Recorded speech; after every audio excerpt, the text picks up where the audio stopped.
Yo, what's up, everybody? This is not my house. I'm at school, but you don't know what room I'm in. Today, we're talking about what powers Louisiana's government has compared to the powers that the federal government has in Washington, D.C. So, first, let's dive into that question that we were looking at before. Louisiana adopted the Common Core standards 2 years ago. The LEAP test is set to become more and more difficult until those standards come into place. So how did this change happen? Was it the governor of Louisiana, Bobby Jindal, who got to make that decision? Or was it Barack Obama and the federal government that got to make that decision? So we're going to see how this happens. Because of federalism, we have those two separate governments. You have one in Baton Rouge for the state of Louisiana, and you have one in Washington, D.C. that covers the entire country. Now, Bobby Jindal is the governor of Louisiana. That means he is the executive of the state of Louisiana. He's the head of the executive branch here in Louisiana. Barack Obama is the head of the executive branch in Washington, D.C. of the federal government because he is the president. So who has the power to make this decision? In this case, Louisiana adopts the Common Core standards. That has to do with education. And education is one of the powers that only the state governments can control. So it was not Barack Obama. It was Bobby Jindal that got to make that decision, whether or not Louisiana would make its LEAP test more difficult, whether it would adopt the Common Core standards or not. So we've got to look at this division between the two. We've got federal on one side, we've got state on the other side. You have federal means national, it means it's talking about the whole country. The capital of the federal government is Washington, D.C. And the federal government covers this whole country, and they have a president. That's the executive. For the state governments, that's things like California has its own government, Louisiana has its own government, and our capital is Baton Rouge. That's where they make the laws that pertain to people just in Louisiana. So Bobby Jindal lives in Baton Rouge. Everybody, all the lawmakers, your state representatives and senators, all live in Baton Rouge, and they're the ones who get to make that decision about the Common Core standards.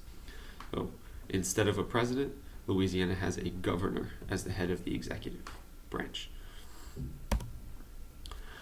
So federalism, same thing. This is just another way of looking at it. There's one federal government, one U.S. government that covers the whole thing. Each state, 50 states, have their own governments. And then the state governments get to give some power to local governments. So that's like city governments, like county governments, like each town.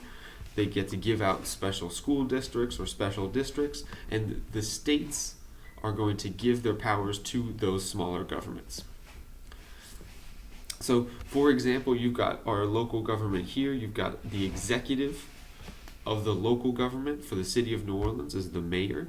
The legislative branch is called the city council, and the judicial branch is called the municipal court system. So you have those same three branches, but on the local level, just talking about the city of New Orleans. Now, check out your Venn diagram and check out the powers that each group gets. Here we've got the powers for the national government or the federal government, everything that's in this blue circle. And here you've got the powers reserved for state governments, everything that the people in Baton Rouge get to make laws about just for people in Louisiana. In the middle, you've got the powers shared by the national and state governments. So those ones like raise taxes, make laws regarding criminal justice, borrow money, build roads. Those are things that both the federal and the state can do. I want you to take a minute, copy these down into your Venn diagram that's on your page, and then answer the questions that follow about these different powers.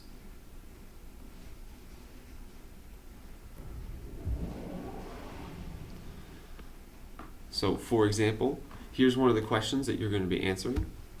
Which level of government would be in charge of building a new school?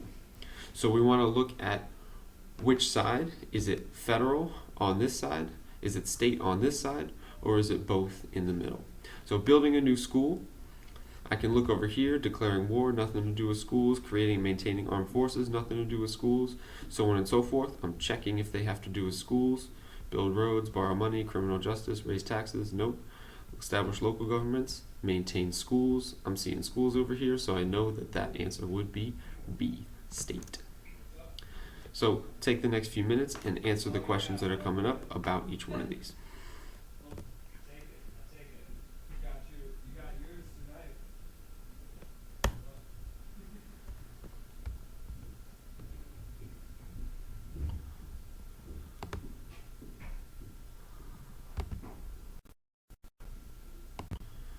Now, go on to your paper and complete the 2 practice sections, deciding which powers are going to the national government, which powers go to the state governments.